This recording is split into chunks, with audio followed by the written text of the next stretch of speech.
Then Jacob continued on his journey and came to the land of the eastern peoples. There he saw a well in the field, with 3 flocks of sheep lying near it, because the flocks were watered from that well. The stone over the mouth of the well was large.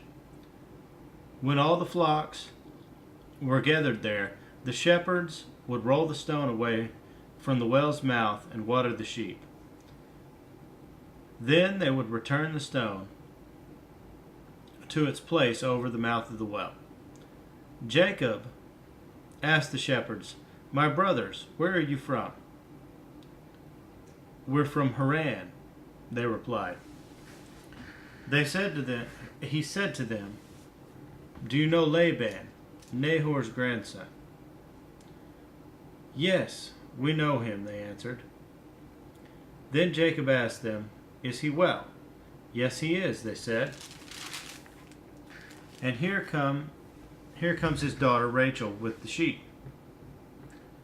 "Look," he said, "the sun is still high. It is not time for the flocks to be gathered. Water the sheep, take them back to pasture." "We can't," they replied, "until all the flocks are gathered, and the stone has been rolled away from the mouth of the well. Then we will water the sheep." While he was still talking with them, Rachel came with her father's sheep, for she was a shepherdess. When Jacob saw Rachel, daughter of Laban, his mother's brother, and Laban's sheep, he went over and rolled the stone away from the mouth of the well and watered his uncle's sheep. Then Jacob kissed Rachel and began to weep aloud. He had told Rachel that he was a relative of her father and a son of Rebekah. So she ran and told her father. As soon as Laban heard the news about Jacob, his sister's son, he hurried to him. He embraced him and kissed him and brought him to his home, and there Jacob told him all these things. Then Laban said to him, "You are my own flesh and blood." After Jacob had stayed with him for a whole month, Laban said to him, "Just because you are a relative of mine, should you work for me for nothing? Tell me what your wages should be." Now Laban had 2 daughters. The name of the older was Leah, and the name of the younger was Rachel. Leah had weak eyes, but Rachel was lovely in form and beautiful. Jacob was in love with Rachel and said, "I'll work for you 7 years in return for your younger daughter Rachel." Laban said, "It's better that I give her to you than some other man.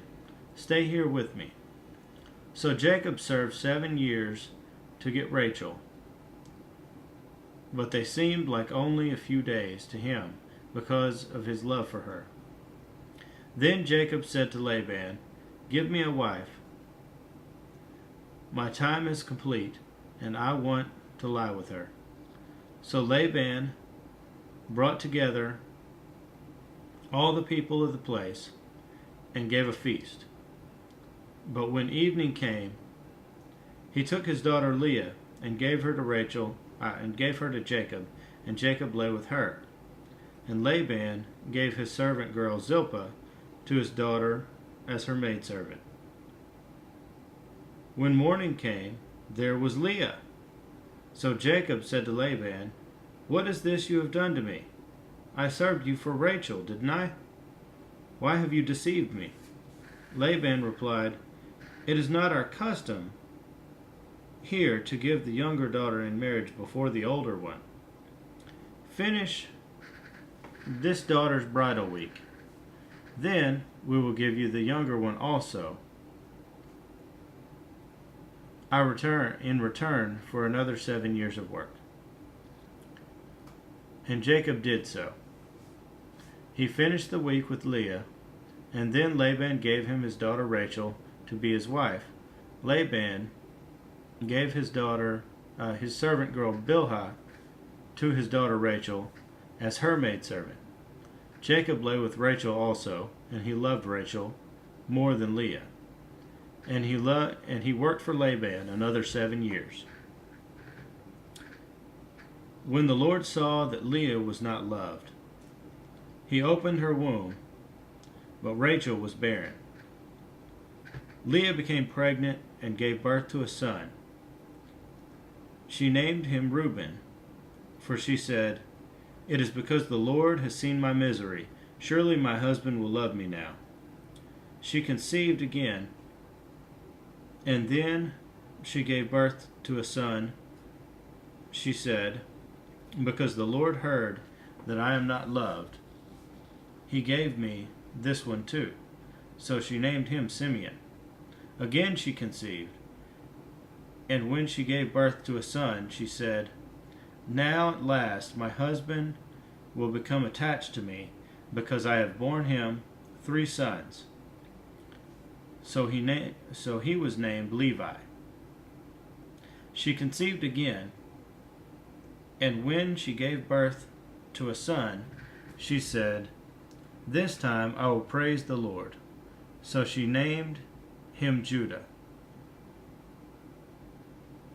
Then she stopped having children.